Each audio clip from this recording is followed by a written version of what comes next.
సామెతల గ్రంథము 22వ అధ్యాయము 1వ వచనం. గొప్ప ఐశ్వర్యము కంటే మంచి పేరును వెండి బంగారముల కంటే దయయు కోరదగినవి. చాలమ్మా. చూడండి, చిన్న మాట ఇది. గొప్ప ఐశ్వర్యము కంటే మంచి పేరును వెండి బంగారముల కంటే దయయు కోరదగినవి. మనము భక్తి అంటే ఏంటంటే దేవుడు కోరుకొనిన వాటిని కోరుకోవడం. భక్తి అంటే ఏంటి ఏమా? దేవుడు కోరుకున్న వాటిని కోరుకోవడం, దేవునికి ఇష్టమైనవి మనకు ఇష్టముగా మార్చుకోవడం, దేవుడు చేయమన్న వాటిని ఇష్టముగా మనము చేయడం. భక్తి అంటే దానికి వేరే అర్థాలు భావాలు ఏమీ కూడా ఉండవు. ఇవే దేవుడు చేయమన్న దానిని చేయడము భక్తి, వద్దన్న దానిని విడిచిపెట్టడం భక్తి. ఈ రెండు మినహాయించి మనము ఏం చేసినా కానీ అది భక్తి కాదు. అర్థమైందా? దేవుడు ఆజ్ఞలు ఇచ్చాడు, కొన్ని చేయమన్నాడు, కొన్ని వద్దన్నాడు. చేయమన్నవి చేయడం భక్తి, వద్దన్న వాటిని విడిచిపెట్టడం భక్తి. దేవునిని ప్రేమించడం అంటే ఏంటి? ఆయన ఆజ్ఞలను గైకొనడమే దేవునిని ప్రేమించడం అన్నాడు. ఆయన ఆజ్ఞను మనం గైకొనకుండా మనం దేవుణ్ణి ప్రేమిస్తున్నామని చెప్పడానికి అవకాశం లేదు. ఒకవేళ మనం అలాగూ ఆయన ఆజ్ఞలను గైకొనకుండా నేను కూడా దేవుని ప్రేమిస్తున్నాను, దేవుడు అంటే నాకు చాలా ఇష్టం, దేవుణ్ణి ఆరాధిస్తాను, దేవుని స్తుతిస్తాను అంటే మనము దేవునిని అబద్ధికునిగా చేస్తున్నామంట. మనం అబద్ధం ఆడుతున్నాం. మన ప్రేమ అబద్ధమైనది, మన భక్తి అబద్ధమైనది. కాబట్టి సత్యమైనటువంటి భక్తి, నిజమైన భక్తి, దేవుని ఎదుట ఎలాంటి భక్తి నిజమైనది అని దేవుడు చెప్తున్నాడంటే యాకోబు పత్రిక 1వ అధ్యాయంలో 27వ వచనంలో ఉంటుంది. ఏమనంటే, తండ్రి అయిన దేవుని ఎదుట నిష్కళంకమును పరిశుద్ధమైన భక్తి ఏదనగా దిక్కులేని వారికి విధవరాండ్రను పరామర్శించుటయు, వారి ఇబ్బందుల్లో పరామర్శించుటయు, ఇహలోక మాలిన్యము తమ కంటకుండా తమను తాము కాపాడుకొనుట. ఇహలోక మాలిన్యము తమ కంటకుండా తమను తాము కాపాడుకొనుట. అర్థమైందండి? భక్తి అంటే దానికి చక్కని పర్యాయ పదం, అంటే దానికి సంపూర్ణమైనటువంటి భావము, అర్థము అనేటువంటిది యాకోబు భక్తుడు తెలియజేస్తూ ఉన్నాడు. యాకోబు భక్తుడు ఏంటంటే ఇహలోక మాలిన్యము తమ కంటకుండా తమను తాము భద్రంగా కాపాడుకోవడం. మనము ఎక్కడ ఉంటే ఇహలోక మాలిన్యం అంటకుండా ఉంటుంది? మనము దేవునికి సమీపముగా ఉంటే, దేవుని సన్నిధిలో ఉంటే, దేవుని యొక్క వాక్యము చేత మన హృదయాన్ని నింపుకున్నప్పుడు ఇహలోక మాలిన్యము మనకు అంటకుండా మనలను మనం కాపాడుకోవడానికి అవకాశం అనేది ఉంటుంది. మరి ఆ ఇహలోక మాలిన్యం మనకు ఎందుకు అంటుతుందంటే, మనము దేవుని యొక్క వాక్యమును వినకుండా, దానిని అనుసరించకుండా, దాన్ని మన హృదయంలో మరి ఉంచుకొనకుండా, మనము దేవుని ఇష్టానుసారం మనం జీవించకుండా ఉంటే ఆటోమేటిక్గా ఏమైపోతుంది? ఇహలోక మాలిన్యం అంటే లోకములో ఉన్నటువంటి ఆ పాపము, లోకములో ఉన్నటువంటి అపవిత్రమైనటువంటి స్వభావములు, అపవిత్రమైనటువంటి క్రియలు అన్నీ కూడా మనలను అంటుకుంటాయి. అందుకే దేవుడు అంటాడు, దేవుని మూలముగా మనము జన్మించాలి. మొదటి యోహాను పత్రిక 5వ అధ్యాయంలో ఉంటుంది. దేవుని మూలముగా పుట్టినవాడు పాపము చేయజాలడు. ఎందుకంటే దేవుని మూలముగా పుట్టినవాడు తన్ను తాను భద్రపరుచుకును గనుక పాపము దుష్టుడు వానిని ముట్టడు అని ఉంటుంది. దుష్టుడు వానిని ముట్టడు. దుష్టుడు అంటే ఏంటి? ఇహలోక మాలిన్యం. ఇహలోక మాలిన్యాన్ని క్రియేట్ చేసేది ఎవడంటే దుష్టుడు. అర్థమైందండి? మనం అనేకమైన వస్తువులు వాడుతూ ఉంటాం. వాటన్నిటికీ వెనక ఒక క్రియేటర్ ఉంటాడు. ఒక పెన్ వాడినా, ఒక మైక్ వాడుతున్నాం, మైక్ వాడినా, లేకపోతే సెల్ ఫోన్ వాడినా, ఏ వస్తువు వాడినా కానీ దాని వెనుక ఒక క్రియేటర్ అనేవాడు ఉంటాడు. మన వెనుక ఒక క్రియేటర్ ఉన్నాడు, సృష్టికర్త అయిన దేవుడు. ఆయన తనకిష్టముగా మనం ఉండాలని దేవుడు కోరుకుంటున్నాడు. ఒక వస్తువు తయారు చేసినటువంటి వ్యక్తి ఆ వస్తువు ఏ ఉద్దేశముతో తయారు చేస్తాడో ఆ రీతిగా అది పని చేస్తేనే ఆ వ్యక్తి సంతోషపడతాడు. కానీ ఆ వస్తువు మార్కెట్లోకి వస్తుంది, కానీ లేకపోతే ఆ వస్తువు మార్కెట్లోకి రాదు. కాబట్టి మరి ఆ యొక్క వస్తువు తయారు చేసినటువంటి వ్యక్తి తన మనస్సులో ఏమనుకుంటాడు, ఈ వస్తువు ఎందుకు పనిచేయాలి, ఎలా పనిచేయాలి, ప్రజలకు ఎలా ఉపయోగపడాలి అనుకుంటాడో అలాగూ దానిని తయారు చేసి మార్కెట్లోకి వదులుతాడు. వదిలినప్పుడు ఆ కొనుక్కున్నటువంటి వ్యక్తి కూడా ఏ ఉద్దేశంతో కొనుక్కుంటాడు అంటే, ఆ తయారు చేసినటువంటి వ్యక్తి ఏ ఉద్దేశంతో తయారు చేశాడో మరి అదే ఉద్దేశంతో కొనుక్కునే వ్యక్తి కూడా అదే ఉద్దేశం ఆ వ్యక్తిలో ఉంటేనే ఆ వస్తువు కొంటాడు, కానీ లేకపోతే కొనడు. ఆ యొక్క ఉద్దేశము లేకుండా వస్తువు కొంటే ఆ వస్తువు తనకి ఏమాత్రము కూడా ఉపయోగపడదు.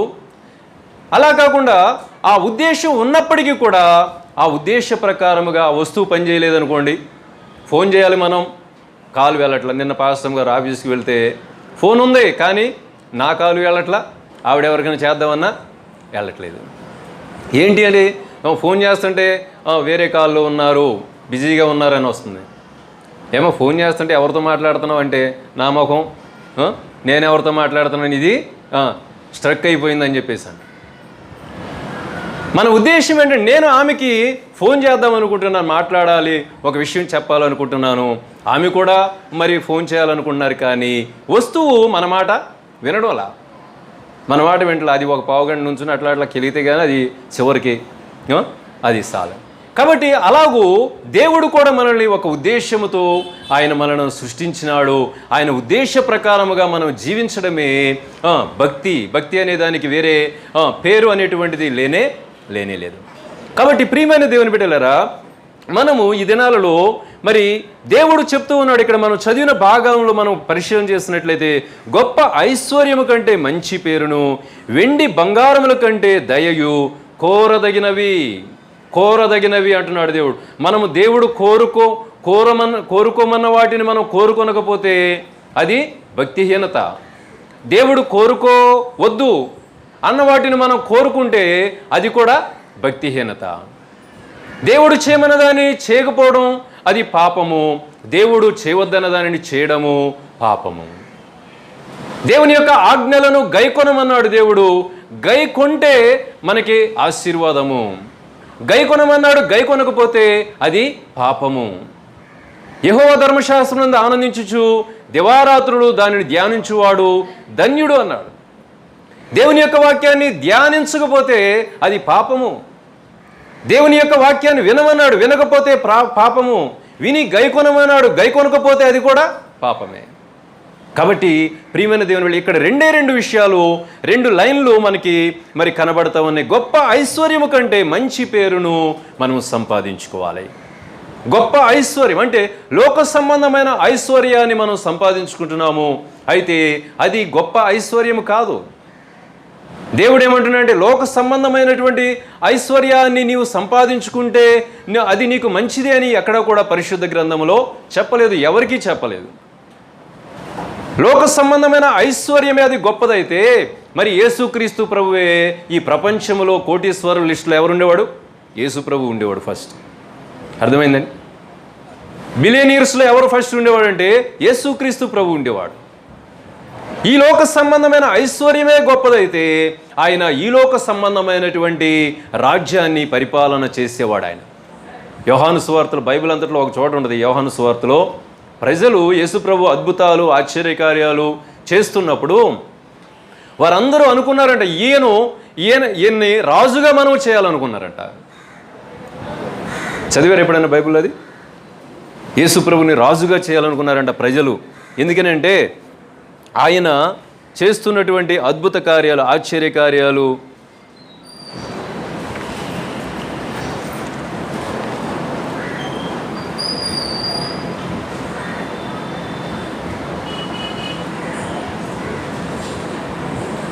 యోహాను సువార్తలో ఇక్కడ చదివాను మంచి వాక్యం అది.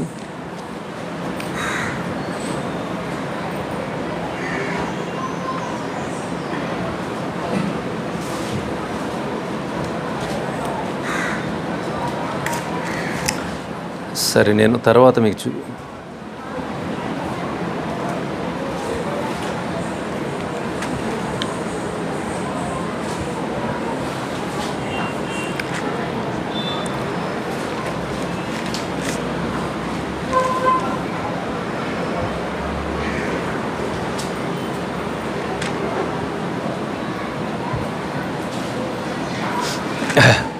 సరే, నేను మీకు తర్వాత చూపిస్తాను మాట. ఆయన రాజుగా చేయాలనుకున్నప్పుడంట ఆయన ఏం చేశాడంటే, అబ్బా ఇది మంచి అవకాశము, ఇది మనకి మంచి ఛాన్స్ అని చెప్పేసి అనుకోలేదు. కానీ ఆయన ఏం చేసినాడంటే అక్కడ నుండి ఆయన వారికి కనిపించకుండా వెళ్ళిపోయినాడు. ఎందుకనంటే ఆయన ఉద్దేశం ఏంటంటే ఈ లోకంలో ఒక మరి ఐశ్వర్యాన్ని సంపాదించుకోవాలి, ఒక గొప్ప వ్యక్తిగా నేను ఉండాలి, ఒక రాజుగా ఉండాలి, ప్రపంచంలో ప్రజలందరినీ కూడా నేను పరిపాలన చేయాలి, ఈ రాజులందరికంటే కూడా గొప్ప రాజుగా నేను ఉండాలి అనేటువంటి ఆశ ఆయనలో లేదు. ఆయనలో ఉన్నటువంటి ఆశ ఏమిటంటే ఆయన దేవుని రాజ్యమును కట్టాలి. ఎందుకనంటే ఈ లోకము దాని ఆశలు గతించిపోతాయి, ఈ లోకము భూమి ఆకాశము గతించిపోతుంది. కాబట్టి ఇక్కడ కట్టుకునేటువంటి రాజ్యాలు, ఇక్కడ నిర్మించుకునేటువంటి భవనాలు, మనం సంపాదించుకునేటువంటి సిరి సంపదలు ఏవి కూడా అవి స్థిరమైనవి కావు అని ఆయన ఎరిగి ఉన్నాడు. కనుకనే మరి ఆయన ఏం చేశానంటే వాళ్ళందరూ ఆయనను రాజుగా చేద్దామనుకున్నప్పుడు మీకు చాలా మంచి ఐడియా వచ్చిందయ్యా, మీరు మంచి నిర్ణయం తీసుకుంటున్నారు, రండి అని చెప్పి ఆయన అనలేదు. కానీ ఏమంటున్నాడు, వాళ్ళకి కనపడకుండా అక్కడ నుండి దూరముగా అరణ్యానికి వెళ్ళిపోయినాడు. ప్రియమైన దేవుని బిడ్డలారా, మరి ఈనాడు మనము గొప్ప ఐశ్వర్యవంతులుగా అవ్వాలని ప్రజలు ఒకరిని మించి ఒకరు పోటీ పడుతూ ఉన్నారు.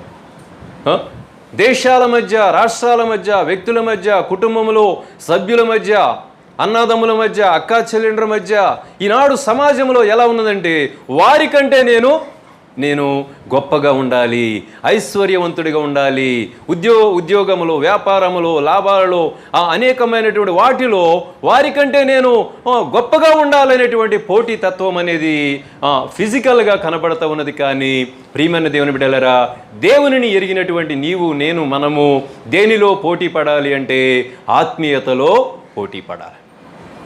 ఆత్మీయమైన విషయాలలో పోటీ పడినటువంటి వ్యక్తిగా ఉండాలి. ప్రార్థన, నీవు అందరికంటే ఎక్కువగా ప్రార్థించే వ్యక్తిగా ఉండాలి.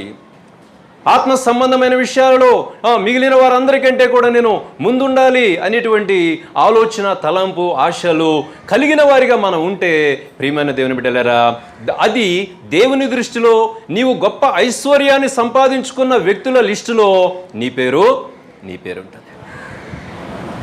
ధనవంతులు ఉన్నారు, కానీ యేసుప్రభు ఏమనంటే ధనవంతుడు దేవుని రాజ్యంలో ప్రవేశించుట ఒంటె సూది బెజ్జములో జొరబడము అనేటువంటిది ఎంత దుర్లభమో, అది అసాధ్యమో, ధనవంతుడు పరలోక రాజ్యంలోనికి చేరడం కూడా అంతే అన్నాడు ప్రభు.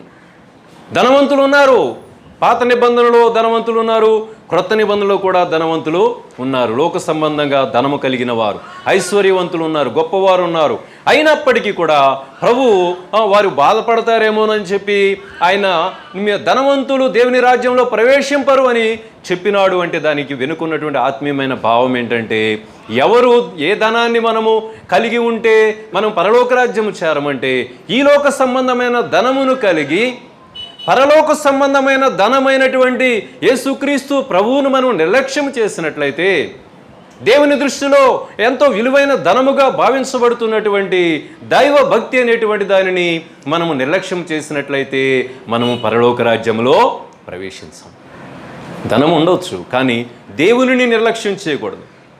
ధనము ఉండవచ్చు, ఆ ధనమును బట్టి నీవు అతిశయించి ఆ దేవునిని దూరం చేసుకుంటే, దేవునిని వెంబడించకుండా, దేవుని మార్గంలో నడవకుండా, దేవుని చిత్తానికి లోబడకుండా మరి దాని విషయమై మనము అతిశయించేవారిగా మనం ఉన్నట్లయితే ప్రియమైన దేవుని బిడ్డలారా, మనము దేవుని దృష్టిలో పాపులుగానే మిగిలిపోతాం.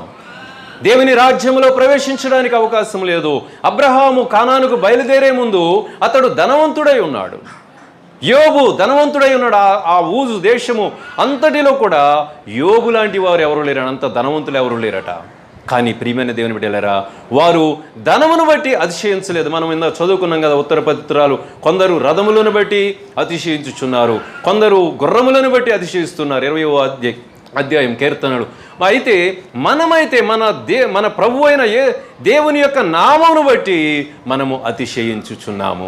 దేవుని నామాన్ని బట్టి మనం అతిశయించేవారి, దేవునిని బట్టి మనము అతిశయించేవారిగా మనం ఉండాలి. ఎందుకంటే దేవుడు మన కోసము మరి సమస్తమును సృష్టించినాడు. మనము తినే ఆహారం, మనం ధరించుకునే వస్త్రాలు, మనం పీల్చుకునే గాలి, మనం త్రాగే నీరు, మనము తినేటువంటి ఆహారము, పంటలు, ఫలములు అన్నీ కూడా ఎవరి వలన మనం పొందుతూ ఉన్నామంటే దేవుని వలన పొందుతూ ఉన్నాము. అందుకే అంటాడు, ఆయన లేకుండా ఏది కలుగలేదు, దేవుడు లేకుండా ఏది కలుగలేదు. కాబట్టి ఆయన యందు కృతజ్ఞత కలిగి మనము బ్రతకాలని దేవుడు కోరుకుంటున్నాడు.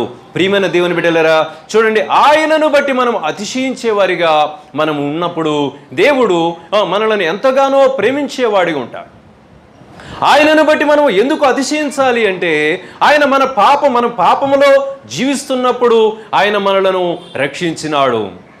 మనం ఇంకా అవిధేయులుగా ఉన్నప్పటికీ కూడా ఆయన మనలను క్షమిస్తూ ఉన్నాడు, మనలను ప్రేమిస్తూ ఉన్నాడు, మనలను దీవించాలని, ఆశీర్వదించాలని, ఇంకా మనలను సరిచేసి ఆయన ఉన్నటువంటి ఆ పరలోక రాజ్యములో, నిత్య జీవములో మనలను ఉంచాలని దేవుడు కోరుకుంటున్నాడు. కనుక ప్రియమైన దేవుని బిడ్డలారా, మన యొక్క అతిశయం అనేటువంటిది దేవుని యందే. ఇర్మియా గ్రంథంలో కూడా ఉంటుంది ఏంటంటే, జ్ఞాని తన జ్ఞానమును బట్టి అతిశయించకూడదు, సూర్యుడు తన శౌర్యమును బట్టి అతిశయించకూడదు. మనం ఈ లోకంలో ఏది కలిగి ఉన్నప్పటికీ కూడా దానిని బట్టి మనము అతిశయించేవారిగా ఉండకూడదు, కానీ దానిని ఇచ్చినటువంటి దేవునిని బట్టి మనము అతిశయించేవారిగా ఉండాలి. దేవుడు మనకి ఇస్తేనే అది మనకు వచ్చినది అనేటువంటి ఆ గ్రహింపు కలిగి మనము దేవుడు మనకిచ్చిన దానిని బట్టి దేవునిని స్తుతిస్తూ, దేవునిని కీర్తిస్తూ, దేవునికి మరి ఎక్కువగా మనం లోబడి జీవించినట్లయితే ప్రియమైన దేవుని బిడ్డలారా, మరి ఎక్కువ ఆశీర్వాదాన్ని దేవుడు మనకి అనుగ్రహిస్తాడు. కాబట్టి ఈ లోక సంబంధమైన ఐశ్వర్యాన్ని సంపాదించుకోవడానికి యేసుక్రీస్తు ఈ లోకానికి రాలేదు. అలాగని మనల్ని కూడా ఈ లోక సంబంధమైన దానితోనే మీరు తృప్తిపడండి అని చెప్పేసి ఆయన అనలేదు. మనం యోహాను సువార్తలో ఒక చిన్న మాటను జ్ఞాపకం చేసుకుని మరలా వెనక్కి. చూడండి, 6వ అధ్యాయంలో మనం గమనించినట్లయితే, 6వ అధ్యాయము 25వ వచనంలో ఒక వ్యక్తి అంటున్నాడు, అద్దరిన ఆయనను కనుగొని, బోధకుడా, నీవెప్పుడు ఇక్కడికి వచ్చితివని అడగగా యేసు, మీరు సూచనలు చూచుట వలన కాదు కానీ రొట్టెలు భుజించి తృప్తిపోయుట వలననే నన్ను వెదకుచున్నారని మీతో నిశ్చయముగా చెప్పుచున్నాను. క్షయమైన ఆహారము కొరకు కష్టపడుకుడి కానీ నిత్య జీవము కలుగొచ్చే అక్షయమైన ఆహారము కొరకు ఊరికి గద్దించండి. జస్ట్ బ్లెస్సీ. చూడండి, నిశ్చయముగా చెప్పుచున్న క్షయమైన ఆహారము కొరకు కష్టపడకుడి కానీ నిత్య జీవము కలుగుచే అక్షయమైన ఆహారము కొరకే కష్టపడుడి. మనుష్య కుమారుడు దానిని మీకిచ్చును. ఇందుకై తండ్రి అయిన దేవుడు ఆయనకు ముద్ర వేసి ఉన్నాడని చెప్పాను. వారు, మేము దేవుని క్రియలు జరిగించుటకు ఏమి చేయవలనని ఆయన అన్నాడు.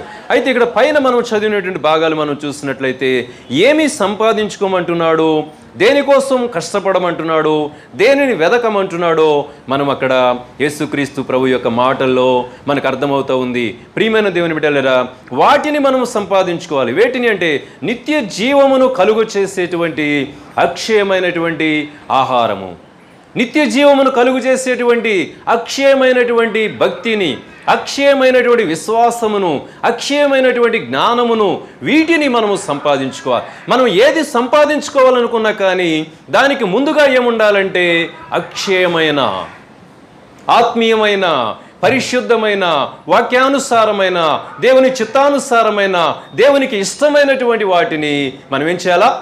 మనం ఏది సంపాదించుకోవాలనుకుంటున్నామో దానికి ముందుగా ఈ మాట ఉన్నదా లేదా అని ఒక్కసారి మనం పరీక్ష చేసుకుని, పరిశీలించుకుని తరువాత మనం అడుగు వేయాలి. లేకపోతే ప్రియమైన దేవుని బిడ్డలారా, మనకు సంపాదించుకునేది, లేకపోతే మనం సంపాదించుకున్నది అది మనకి నష్టాన్ని కలుగు చేస్తాయి. మనము సంపాదించుకునే దానికి ముందు దేవునికి ఇష్టమైనదేనా, దేవుని చిత్తానుసారమైనదేనా, దేవుని వాక్యానుసారమైనదేనా, ఇది పరిశుద్ధమైనదేనా అని మనము గ్రహించుకోకుండా మనము చేసేటువంటి పనులు అవి గొప్ప నష్టాన్ని తీసుకొస్తాయి. అబ్రహామును దేవుడు ప్రేమించాడు, శారాను కూడా దేవుడు ప్రేమించినాడు. కానీ శారా మరి ఒక తలంపు వచ్చింది ఆమెలోకి, నాకు పిల్లలు లేరు. దేవుడు వాగ్దానం ఇచ్చాడు, వాగ్దానము నెరవేర్చడానికి కొంత సమయం పడుతుంది. అయితే ఆమె ఆ సమయం కొరకు నిరీక్షణ లేకుండా మరి ఆమె ఒక తొందరపాటు నిర్ణయం తీసుకున్నది ఏమిటంటే, ఇదిగో నా దాసి అయిన ఆగరుతో నీ వెళ్ళి నాకు ఒక కుమారుని, ఒక సంతానాన్ని నాకు దయచేయమని అబ్రహాముతో చెప్పినప్పుడు, అబ్రహాము కూడా పాపం మరి దేవునికి విధేయుడుగా ఉన్నాడు, మరి భార్యకు కూడా విధేయుడైపోయాడు. మనం కొన్ని సందర్భాలలో అతి వినయము దూర్త లక్షణం అని ఉండదు లోక సామెత. కొన్ని సందర్భాల్లో దేవుని చిత్తము కాని వాటికి కూడా మనము లోబడుట అది పాపము. దేవుని చిత్తము కాకపోయినప్పటికీ కూడా మనుషులు చెప్పేటువంటి ఆ యొక్క విషయాలకు లోబడిపోయి మనము వాటిని నెరవేర్చడం అనేటువంటిది అది కూడా పాపము. కాబట్టి ప్రియమైన దేవుని బిడ్డలారా, ఇక్కడ ఆ అబ్రహాము శారా చెప్పినటువంటి మాట అది దేవోక్తిలాగా తీసుకున్నాడు. అది దేవుని మాట కాదు. ఈనాడు వారి సొంత మాటలే దేవోక్తులుగా బోధిస్తున్నప్పటికీ కూడా మనుషులు ఏం చేస్తున్నారు? గుడ్డెద్దు చేలో పడిపోయినట్టుగా అది వాస్తవమా కాదా, ఆత్మీయమా కాదా, దేవుని చిత్తమా కాదా, దేవుడు చెప్పాడా లేదా అనేటువంటిది మనుషులు దానిని పట్టించుకోవడం లేదు. కానీ ప్రియమైన దేవుని బిడ్డలారా, ఆ వ్యక్తి చెప్పాడు కాబట్టి నేను చేసేయాలా? కాదు. అది వాక్యానుసారము కానే కాదు. కాబట్టి ఈ యొక్క శారా చెప్పిన మాట వినడం వలన ఈనాడు ప్రపంచంలో గొప్ప పోరాటం. ఇప్పుడు ఇశ్రాయేల్లో యుద్ధం జరుగుతుందంటే దాని వెనుక శారా ఉంది. శారా వేసినటువంటి ఆ యొక్క అడుగు ఈనాడు ప్రపంచంలోనే ఏం చేస్తుంది? అది చిచ్చు పెడతా ఉంది. ఒక ప్రాంతానికి ఇంకొక ప్రాంతానికి మధ్య సమాధానం లేనటువంటి పరిస్థితులు అక్కడ కలిగి ఉన్నాయంటే కారణము శారా. ప్రియమైన దేవుని బిడ్డలారా, చూడండి, ఒక బుద్ధిహీనత, కొంచెము బుద్ధిహీనత జ్ఞానమును ఘనతను తేలకొట్టును. బుక్కవాని తైలంలో చచ్చినేగబడితే అది కంపు కొడుతుందండి. ఎంతో మంచి సువాసన ఇవ్వవలసినటువంటి ఆ యొక్క సెంటు ఏమొస్తుందంట? బుక్కవాని తైలంలో చచ్చినేగబడితే అది కంపు కొడుతుందట. కాబట్టి ప్రియమైన దేవుని బిడ్డలారా, మన భక్తి జీవితములో అటువంటి అపవిత్రమైనటువంటి ఆ యొక్క దేవుని చిత్తము కానటువంటి వాటికి మనం చోటిచ్చినట్లయితే మన భక్తి కూడా దేవుని దృష్టిలో అది కంపు కొడుతుంది. అందుకే అంటాడు దేవుడు ఉమ్మివేస్తాడు. ఎందుకనంటే ఆ యొక్క భక్తిహీనత అనేటువంటిది దేవుడు మనలో ఉండడం ఏమాత్రము కూడా ఆయనకి ఇష్టము లేదు. ఆయన బిడ్డలుగా మనం ఉండాలని దేవుడు కోరుకుంటున్నాడు. ఆయన సంపాదించుకోవన్న వాటిని, ఆ నిత్య జీవాన్ని మనం సంపాదించుకోవాలని దేవుడు కోరుకుంటూ ఉన్నాడు. కాబట్టి దేవుని యొక్క ఇష్టాన్ని నెరవేర్చేటువంటి వారిగా మనమందరం భక్తిలో ముందుకు కొనసాగాలి. గొప్ప ఐశ్వర్యము కంటే మంచి పేరు ఉన్నదా మనకి? మంచి పేరు అంటే ఏంటి? బైబిల్లో ఉన్న పేర్లు పెట్టేసుకుంటే అవి మంచి పేర్లా? కానే కాదు. బైబిల్లో పేర్లు పెట్టుకున్నంత మాత్రాన మనం మంచి వాళ్ళం కాదు. మరి లోక సంబంధమైన పేర్లు ఉన్నంత మాత్రాన మనం మంచి వాళ్ళము కాదు. కానీ దేవుని యొక్క వాక్యానుసారముగా మన బుద్ధిని, మన స్వభావాన్ని మార్చుకుని మనలో ఉన్న భక్తిహీనతను, మనలో ఉన్న అపవిత్రతను మనలో నుండి పోగొట్టుకుని దేవునికి ఇష్టముగా బ్రతకడము అది దేవుని దృష్టిలో ఒక మంచి పేరును మనకే ఇస్తుంది. దేవుడు కొంతమంది కొన్ని పేర్లు పెట్టాడు. అబ్రహాము, మొదట ఆయన పేరు అబ్రాము. అయితే నీ పేరు అబ్రాము అనబడదు, నీ పేరు ఇక నుండి అబ్రహాముగా పిలువబడుతుంది. అబ్రాహం అంటే నా తండ్రి అని అర్థం అంట. అబ్రహాము అంటే అనేక జనములకు తండ్రి అని అర్థము. ఇక్కడ ఏమైందంటే పేరు మార్చాడు దేవుడు. ఎందుకు మార్చాడంటే ఆయన మాటకు లోబడి జీవించడం వలన ఆ మాటను బట్టి అతడు పొందుకునే ప్రతిఫలము ఆ పేరులో కనబడేలాగిన దేవుడు అబ్రహాముకి అబ్రహాం అని పేరు పెట్టాడు. శారా పేరు కూడా మార్చాడు. శారా పేరు మొదటేంటి? శారాయి అనగా జగడపు గుండి అని అర్థం అంట. జగడాలు పెట్టేది. మరి కనబడింది కదా, జగడం పెట్టిందా లేదా? అబ్రహాముకి హాగర్కి మధ్య సెటిల్మెంట్ చేసింది ఆవిడే, మళ్ళీ విడగొట్టేది కూడా. చూడండి, అంటే జగడపు గుండి అనే అర్థము శారాయి అనే పేరుకి ఉన్నది. కానీ దేవుడు ఏం చేశాడు? ఇక నుండి నీ పేరు జగడగుండి కాదమ్మా, ఇదిగో నీ పేరు ఇక నుండి శారా అని పిలువబడతావు. శారా అనగా అర్థము రాజకుమారి అని అర్థం. మంచి పేరు. దేవుడు ఒక వ్యక్తి జీవితానికి ఒక మంచి పేరును పెట్టాలని ఆయన కోరుకుంటూ ఉన్నాడు. ప్రియమైన దేవుని బిడ్డలారా, అలాగే యాకోబు అనేటువంటి వ్యక్తి కూడా ఉన్నాడు. యాకోబు మొదట అతని పేరేమిటి అంటే మోసగాడు. యాకోబు అంటే అర్థం ఏంటి? మోసగాడు. ఎందుకనంటే వాళ్ళ నాన్నను మోసం చేశాడు, వాళ్ళ అన్నను మోసం చేశాడు. మొదట అన్న యొక్క జ్యేష్ఠత్వాన్ని దొంగిలించిన వాడిగా ఉన్నాడు. తర్వాత అతన్ని మోసం చేసినటువంటి వ్యక్తిగా ఉన్నాడు. యాకోబు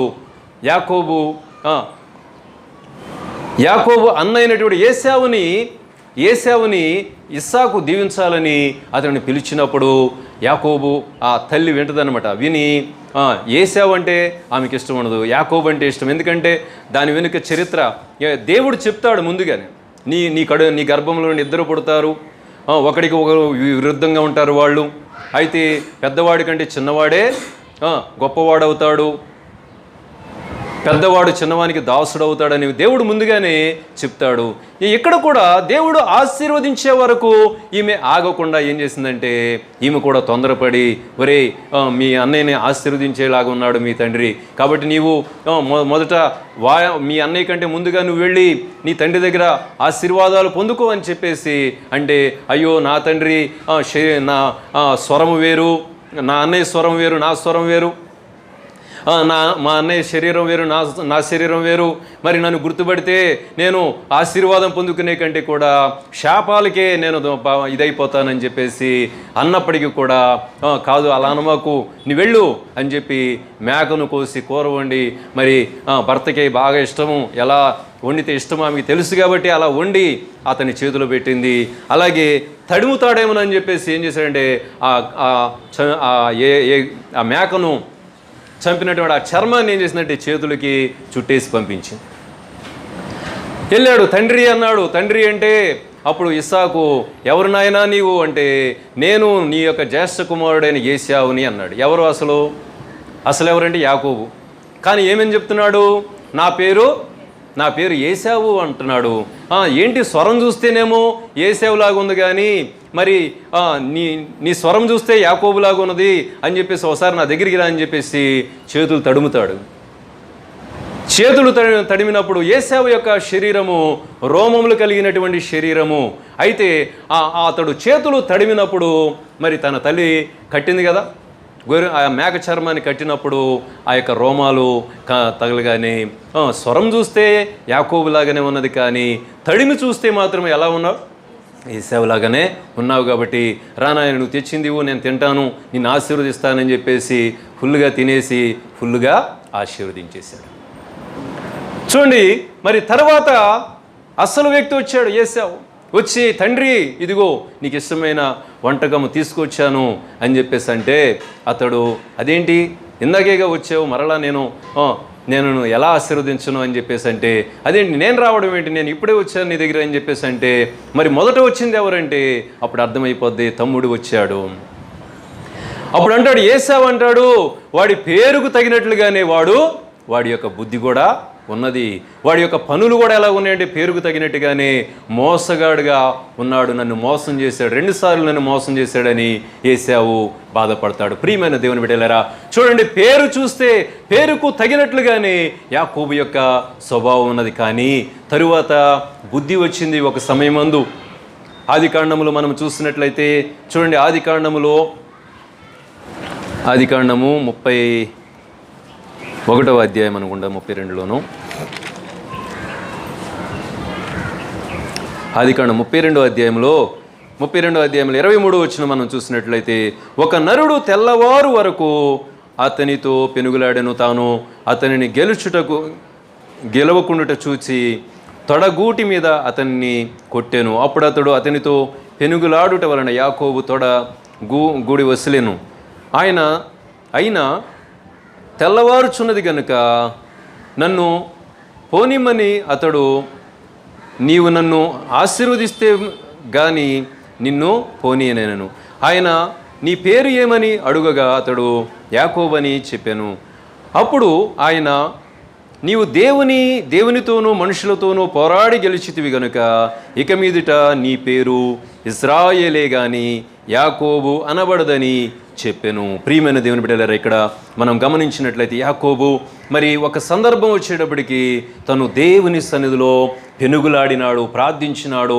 తన యొక్క స్వభావాన్ని బట్టి దేవుని క్షమాపణ కోరుకుని మరి తను చేసినటువంటి ప్రార్థనని బట్టి దేవుడు ఏం చేస్తున్నాడంటే, ఇక నుండి నీ పేరు యాకోబు అనబడదు, ఇశ్రాయేలే కానీ యాకోబు అని అనబడదు అని చెప్పి దేవుడు ఒక మంచి పేరు, యాకోబు అనగా మోసగాడు, ఇశ్రాయేల్ అనగా దేవుని ప్రజ, దేవుని ప్రజ అని అర్థము. ప్రియమైన దేవుని బిడ్డలారా, మనము మరి మంచి పేరును కలిగిన వారిగా ఉండాలి అంటే మన స్వభావము వాక్యానుసారమైనటువంటి స్వభావము కలిగిన వారిగా, వాక్యానుసారమైన ప్రవర్తన కలిగిన వారిగా, వాక్యానుసారమైన నడవడిక కలిగిన వారిగా, వాక్యానుసారమైన క్రమమైనటువంటి భక్తి జీవితాన్ని మనం కలిగి ఉన్నప్పుడు దేవుని దృష్టిలో మనము మంచివారిగా, మంచి పేరు కలవారిగా ఉంటాం.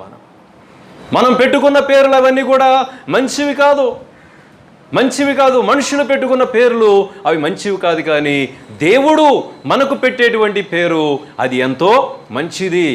నోవాహుకు దేవుడు ఒక పేరు పెట్టాడు, నోవాహుకు ఒక పేరు ఉన్నది, నోవాహు అనే పేరు ఉన్నది. కానీ దేవుడు నోవాహు నీతిమంతుడు అంటున్నాడు. ఏమంటున్నాడు? నోవాహు నీతిమంతుడు. నోవాహు అనే మాట అది మనుషులు పెట్టుకున్నటువంటి పేరు, కానీ దేవుడు పెడుతున్న పేరు ఏంటంటే నోవాహుకి నీతిమంతుడు అంటున్నాడు. యోబు అనేటువంటి పేరు వాళ్ళు పెట్టుకున్నారు, కానీ దేవుడు అతనికి కొన్ని పేర్లు పెడతా ఉన్నాడు. ఏమిటి ఆ పేర్లు అంటే అవి తన స్వభావాన్ని చూపించేటువంటి పేర్లు. యోబు నీతిమంతుడును, యథార్థవంతుడును, దేవుని యందు భయభక్తులు గలవాడును, పాపమును విసర్జించిన వాడు అని పేరు పెడతా ఉన్నాడు. ఎంత పెద్ద పేరు అండి! నేను చదువుకునే రోజుల్లో కూడా మా ఫ్రెండ్ ఒక అతని పేరు ఉండేది, ఇంత బాగుండి చాంతాడంత పేరు. వాళ్ళ దేవతల పేర్లన్నీ పెట్టుకుంటాడు. విఎస్ఆర్ఎన్ వర్మ అతని పేరు. ఏం పేరండి? విఎస్ఆర్ఎన్ వర్మ. వాటిని ఇంకా పదాలు విడదీస్తే ఇంత బాగా రోజు పేరు. చూడండి, కొంతమంది పేర్లు పెట్టుకుంటున్నారు, కానీ పేరుకు తగ్గ జీవితం అనేది మనలో లేకపోతే మన పేరు ఎంత బైబిల్లో ఎంత శ్రేష్టమైన పేరైనప్పటికీ కూడా ఆ పేరు ఎక్కడ ఉంటుంది? నరకంలో ఉంటుంది. మన పేరు సుబ్బారావు అయినా కానీ, వెంకటేశ్వరరావు అయినప్పటికీ కూడా, అయ్యప్ప అయినప్పటికీ కూడా మారు మనస్సు పొందినటువంటి జీవితం మనం కలిగిన వారిగా మనం ఉన్నప్పుడు ప్రియమైన దేవుని బిడ్డలారా, దేవుడు పిలుస్తాడు, అయ్యప్ప ఇట్రా, నీకోసం ఇక్కడ పరలోకములో నీకోసం ఒక ప్లేస్ సిద్ధపరిచానయ్యా అంటాడు. మారు మనస్సు పొందినవాడు పేరు సుబ్బారావు అయినా కానీ మారు మనస్సు పొందితే, పాపమును విడిచిపెడితే, పరిశుద్ధంగా జీవిస్తే ఆ వ్యక్తి పేరు జీవగ్రంథమందు రాయబడుతుంది. కాబట్టి ప్రియమైన దేవుని బిడ్డలారా, మన పేర్లు ఎలాంటివి ఉండాలంటే మనుషులకి ఈజీగా నోరు తిరిగేలాగా. కొంతమంది పేర్లు నోరు తిరగవు.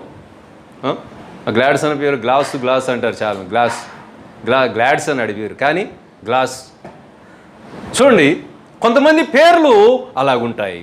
కానీ ప్రియమైన దేవుని బిడ్డలారా, మన పేర్లు ఎలా ఉండాలంటే పరిశుద్ధమైన ప్రవర్తన కలిగిన వారిగా మనం ఉన్నప్పుడు మన పేర్లంట జీవగ్రంథమందు రాయబడి. ప్రకటన గ్రంథంలో చాలా చోట్ల ఉంటుంది. గొర్రెపిల్ల జీవగ్రంథమందు ఎవరి పేర్లు అయితే రాయబడి ఉంటాయో వారే పరలోక రాజ్యంలో ఉంటారు. ఎవరైతే గొర్రెపిల్ల రక్తంలో కడగబడిన వారికి ఉంటారో వారు పరిశుద్ధులుగా ఉంటారు దేవుని దృష్టిలో. వారు ఇక పాపమును చేయని వారిగా ఉంటారు అని చెప్పి అక్కడ ఆ యొక్క మృగమునకు వారు నమస్కరించారు. గొర్రెపిల్ల యొక్క జీవ గ్రంథములో ఎవరి పేరైతే రాయబడి ఉంటుందో వారంట మృగమునకు మొక్కరు అని ఉంటుంది. మృగానికి మొక్కరు అంటే నీ పేరు, మన పేర్లు జీవ గ్రంథమందు రాయబడినప్పుడు మనము ఎలాంటి వారి ఉంటామంటే ఆత్మ సంబంధమైన జీవితాన్ని కలిగిన వారికి ఉంటాం, వాక్యానుసారమైన పరిశుద్ధమైన జీవితాన్ని కలిగిన వారికి ఉంటాము. కనుక మనము దేనికి మొక్కం? లోక సంబంధమైన వాడికి. ఆ మృగానికి అంటే అర్థం ఏంటంటే లోక సంబంధమైన ఆశలకు మనము చోటు ఇవ్వం. షడ్రక మేషక అబేద్నెగోల ఎదురుగా ఒక విగ్రహం ఉంది, అది రాజు విగ్రహము. ఆ రాజు బంగారం చేత దాన్ని తయారు చేసి నిలబెట్టుకున్నాడు. దానికి అందరూ మొక్కాలని ఒక ఆజ్ఞను జారీ చేశాడు, శాసనం పెట్టాడు. కానీ వీరు యూదులైనటువంటి వారు, యూదులలో నికార్సైన యూదులు, యూదులలో నిష్ఠ కలిగిన యూదులు, యూదులలో ప్రత్యేకించబడినటువంటి యూదులు. కాబట్టి వారు వంగకయు నమస్కరించకయు, వారు చనిపోయిన అగ్నిగుండంలో వేయబడతామని చెప్పబడినప్పటికీ కూడా వారు ఆ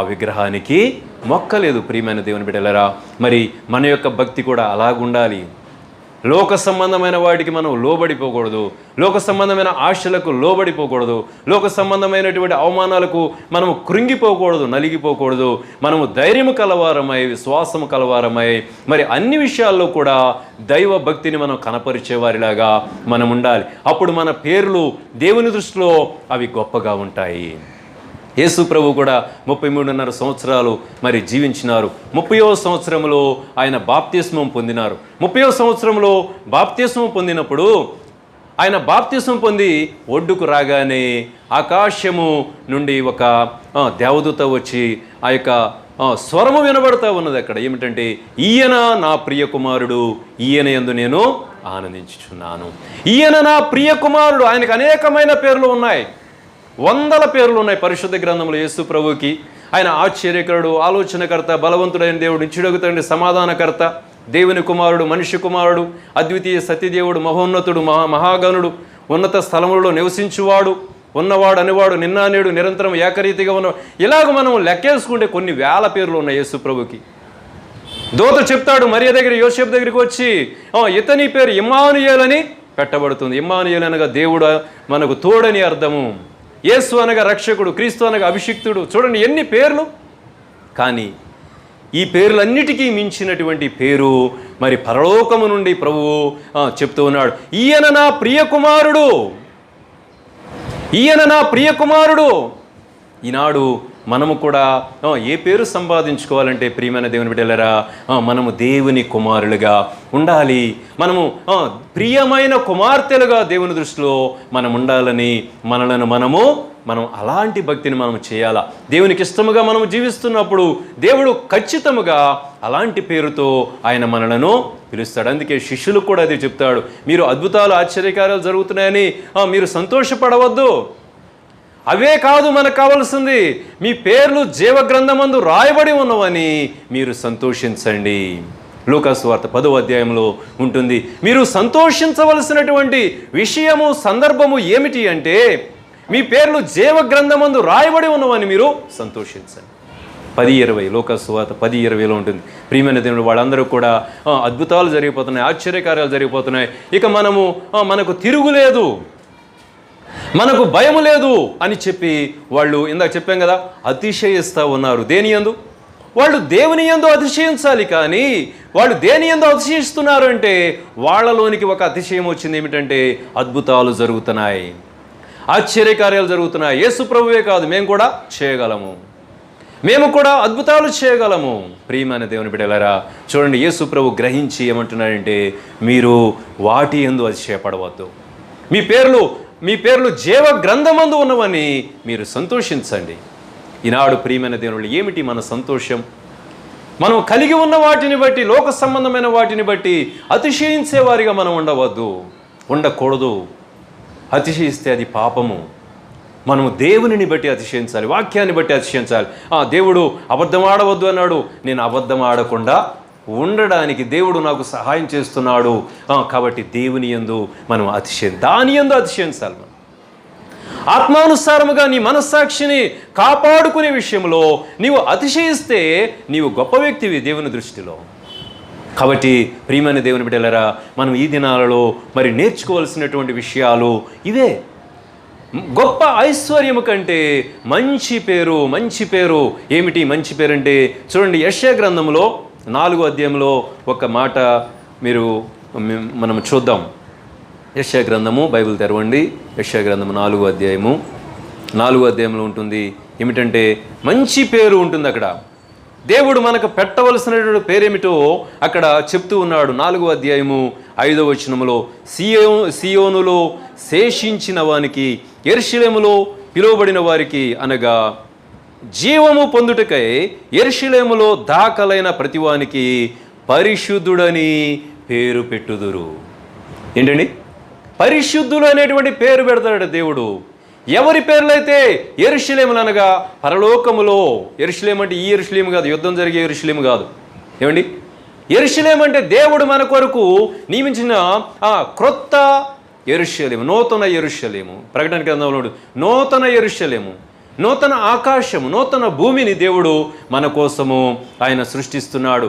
ఎవరి కోసం అంటే, వాక్యానుసారమైన భక్తి చేసిన వాడు, ప్రకటన గ్రంథంలో 14:7 చెప్పబడినట్లుగా అక్కడ గొర్రెపిల్ల రక్తములో వారి వస్త్రములను ఉదుకుకొనినటువంటి వారు నివసించుట కోసము దేవుడు ఒక పరిశుద్ధ స్థలాన్ని, ఆయన ప్రత్యేకమైన స్థలాన్ని ఏర్పాటు చేస్తూ ఉన్నాడు దేవుడు. దానిలో నివసించడానికి ఎవరైతే సిద్ధపడిన వారి ఉంటారో, ఈ లోకాన్ని జయించిన వారి ఉంటారో, లోకాశలను జయించిన వారి ఉంటారో, వారందరి పేర్లు కూడా ఎక్కడ ఉంటాయండి? పరిశుద్ధ గ్రంథం, జీవ గ్రంథంలో ఉంటాయంట. మరి వారు ఎప్పుడైతే పరలోకంలోనికి వెళ్తారో వాళ్ళందరికీ కూడా పరిశుద్ధుడని పేరు పెట్టుదురు అని చెప్పి ఉన్నది. అదే యెషయా గ్రంథంలో 56:5 కూడా ఒకసారి చూడండి. అక్కడ ఎవరు పరలోక రాజ్యంలో ప్రవేశిస్తారు, ఎవరికి ఆ పేరు పెట్టబడుతుంది అనేది మనము మరి తెలుసుకోవాలి. మనము బైబిల్లో ఉన్న పేర్లు పెట్టుకున్నంత మాత్రాన కాదు, కానీ ప్రియమైన దేవుని బిడ్డలారా, దేవుని యొక్క వాక్యానుసారముగా జీవించిన దానిని బట్టి దేవుడు ఏం చేస్తూ ఉన్నాడంటే ఒక శ్రేష్టమైన పేరుతో మనలను పిలవనై ఉన్నాడు దేవుడు. దానికోసం మనమందరం కూడా మంచి భక్తిని చేసేవారికి ఉండాలి.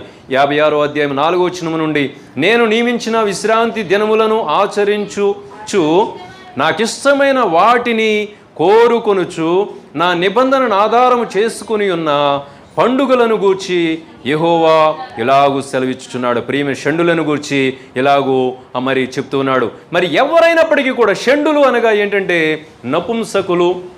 పూర్వదినాలలో పూజారుల్ని షండులు అని కూడా పిలిచేవారు. నపుంసకులు వాళ్ళను కూడా ఒక గ్రూప్ అనమాట. రాజు దగ్గర ప్రత్యేకమైన పనులు చేసే వాళ్ళందరికీ కూడా షండులు అనేటువంటి పేరు మరి పెట్టేవారని ఆ బైబిల్ ఆ యొక్క స్కాలర్స్ చెప్తూ ఉంటారు. కాబట్టి ఇక్కడ మనం గమనించినట్లయితే వారందరికీ కూడా ఏంటంట, విశ్రాంతి దినమును ఆచరించుచు, నేను నియమించిన విశ్రాంతి దినమును ఆచరించుచు నాకు ఇష్టమైన వాటిని కోరుకొనుచు. చూసారా, ఇందాక చెప్పాను ఏంటంటే దేవునికి ఇష్టమైన వాటిని మనం కోరుకోవాలి. ఆయన నియమాలను ఆజ్ఞలను మనము గాయకునేటువంటి వారిగా మనం ఉండాలని దేవుడు కోరుకుంటున్నాడు. వారందరినీ గురించి రాస్తా ఉన్నాడు 5వ వచనములో, నా ఇంటను నా ప్రాకారములోను ఒక భాగమును వారికి ఇచ్చెదను. అబ్బా, ఏమండి, ఈనాడు మరి ఈ లోకంలో తల్లిదండ్రులైన వారు ఏం చేస్తారు?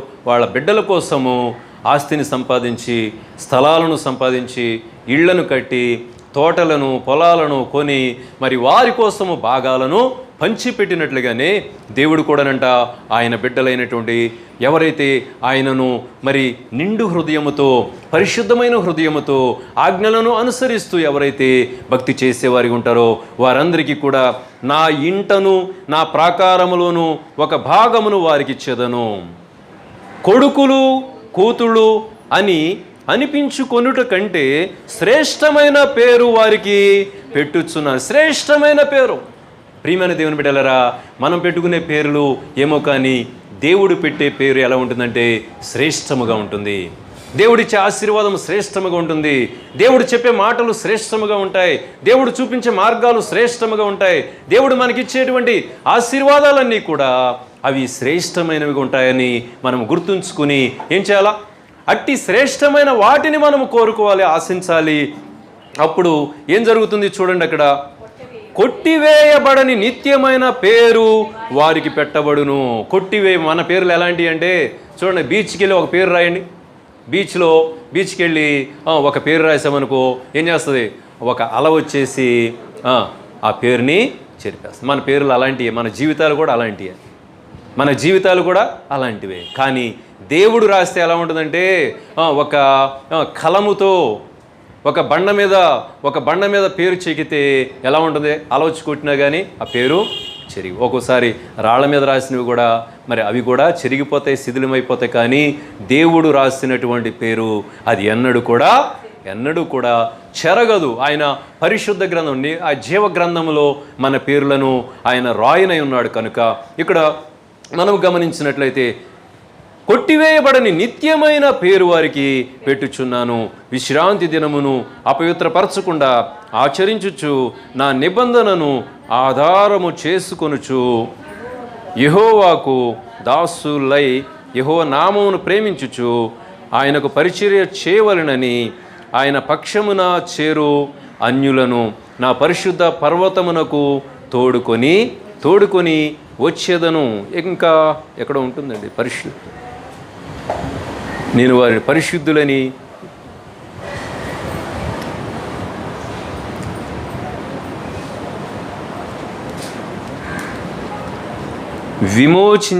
విమోచించబడిన వారని వారికి నేను పేరు పెడతాను అని చెప్పి ఉంటుంది.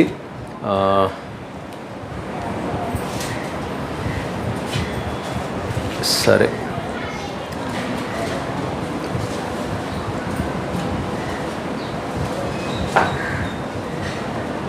వారు పరిశుద్ధులను విమోచించబడిన వారు. ఉందమ్మా, ఎక్కడున్నది? ఎక్కడ? 15. పరిశుద్ధుడు నిత్య నివాసి, అది కాదు. సరే, నేను తర్వాత మీకు చూపిస్తాను. ఏంటంటే విమోచించబడిన వారు, మరి ఎవరైతే పరిశుద్ధులుగా విమోచించబడిన వారిగా ఉంటారో వారందరికీ కూడా ఆయన పేరు పెట్టి ఆయన వారిని పిలుస్తూ ఉన్నాడు. ప్రియమైన దేవుని బిడ్డలారా, మనమందరమును కూడా మరి పరిశుద్ధమైనటువంటి జీవితాన్ని జీవిస్తూ దేవునికి ఇష్టముగా మనం బ్రతుకుతూ ఉన్నప్పుడు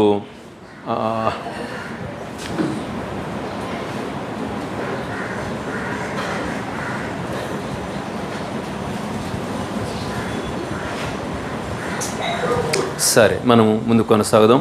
ఆ రెఫరెన్స్ నేను నెక్స్ట్ మీకు తర్వాత చూపెడతాను.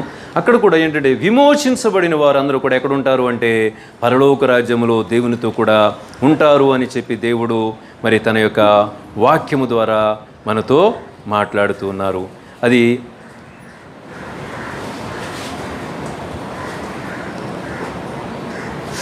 2వ అధ్యాయము 12వ వచనం చూడండి. యెషయా గ్రంథం 2:12.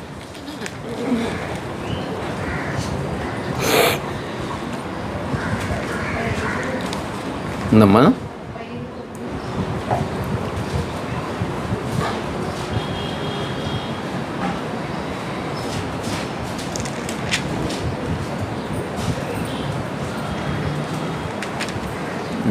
సరే, 20:12.